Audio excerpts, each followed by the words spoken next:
That's crazy, right? What they call those graveyard sales. Right. Oh. Oh, Hey. we didn't see you there.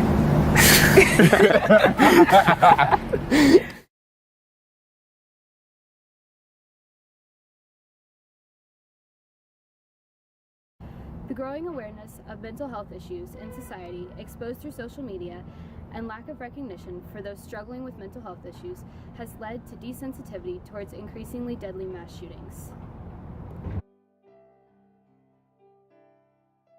1 in 5 adults have a mental health condition. That's over 40 million Americans, more than the populations of New York and Florida combined. 9.6 million Americans experience a suicidal thought. Youth mental health is worsening.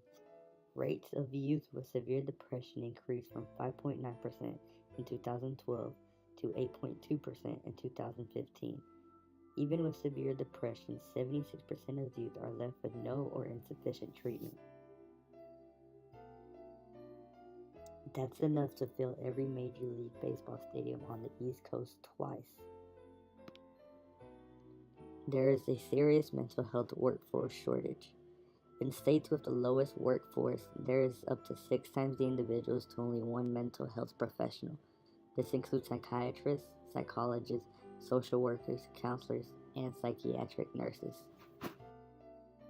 In Alabama, there's only one mental health professional per 1,260 persons. Most Americans still lack access to care. 56% of American adults with a mental illness do not receive treatment. 1 in 5 Americans who do have access to mental health care report an unmet need. The individuals behind some of the deadliest mass shootings in America have shown a sort of mental health issue. For example, James Holmes, shooter of the famous Aurora movie theater that killed 12 people and injured 70. Holmes stated he went into the medical field partly to understand his own personal difficulties since childhood. In the spring, he sought help from anxiety from a social worker who referred him to a campus psychiatrist who put him on antidepressant pills. He then informed both of the psychiatrist and then a third one that he planned on killing people without specifying any individuals or methods. After the shootings, he was diagnosed with schizophrenia. Adam Lanza, the Sandy Hook shooter, killing 28 and injuring 2.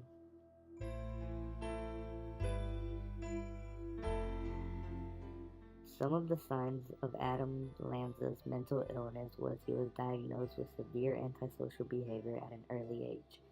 He had a strong case of OCD and Asperger's syndrome. He was severely anorexic to the point where his body wasn't receiving the proper nutrition that led to him having brain damage. He had a list of the biggest mass shootings and was trying to break the record for the most kills. Omar Mateen, Orlando nightclub shooting.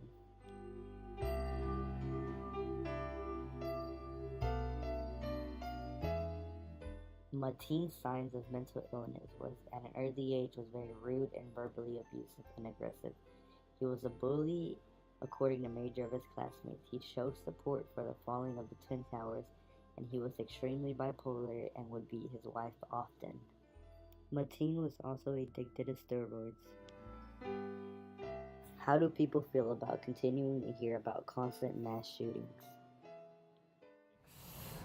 I think people are hurt. I think people are tired. I don't think that's something that is fun for the world to like experience. It's really sad and it's actually very sad. We shouldn't live in a world where we have to fear going anywhere or doing things and being out in public. Like that's something that humans do on an everyday basis. So the fact that some people are scared to do that is sad. Should individuals be required to receive mental health treatment after showing signs of any possible mental illnesses? I think at certain points when people start to go to prison for mental health issues and warning signs such as abuse either of a spouse or in some cases there's abuse of animals early on in their childhood. I think those are definitely warning signs, and just to look at each specific person and kind of recognize their background and how they grew up, and determine what kind of situation they're living in, because a lot of times that plays a huge part in who they develop into as a person, and can be a huge factor for mental illness. So I think definitely when they start to show early warning signs of mental health issues, I think we should definitely get involved and try and help them in any way that we can to prevent shootings like Sandy Hook or the Las Vegas shooting or the Orlando nightclub from happening, definitely at least as frequently as they do. I mean, obviously we can't rule out every mass shooting because it's still going to happen, but I think definitely, especially in domestic cases, there's certain points early on where we can recognize mental health issues and step in and help them. Do you think people have become more desensitized to mass shootings since they happen often?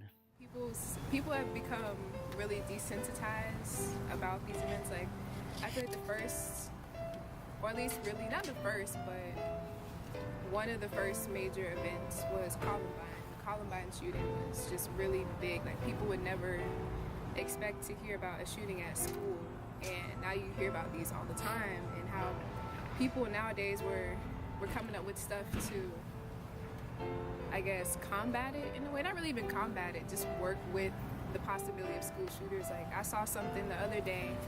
They created panels for book bags for elementary schoolers, bulletproof panels. So I feel like people are just really desensitized now in comparison to then. I feel like you hear about a new shooting every day, People are just like, oh man, that's really sad, and they keep moving on. We don't really look at what can we do. Does hearing about these events on social media affect your feelings towards them? Alright, yeah, I think there's a difference between hearing catastrophic events on social media versus news. I feel like people tend to take it more serious when they hear it on the news just because it's on a major platform versus a social media. You know, you get a social media alert on your phone and you're just slide it, you're just, oh, whatever, it's just another accident, whatever. But if you hear it on the media, you know, you hear reporters, you have more people talking about it. And yeah, I just feel like there's also a major difference. Back then, people would wait, 2 hours, 3 hours before the event happened. Now you can just get on Twitter and it's breaking news and you hear it right away. So yeah, I feel like social media does play a huge role. Alright. Yeah, in the California shooting, he wasn't allowed to obtain weapons, but he was still able to. And so I feel like if it's known that you've had a mental history and you're trying to obtain weapons, and even if you are denied, you should be monitored to some degree. You shouldn't just be, because plenty of ways you can get guns. I mean, there's black markets for guns. There's plenty of ways. I mean, trust me, I know. But yeah, I feel like depending on the degree of your illness, I mean, not everyone is perfect. Not everybody. Oh, sounds a bug. There you go. But I'm good. Sipping like, oh hey, I didn't see you there. Like that. Oh, did I read you the question? Really desensitized.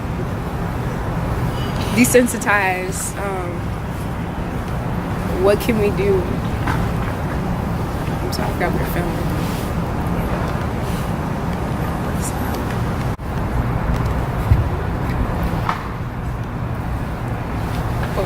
The bloopers gonna be funny.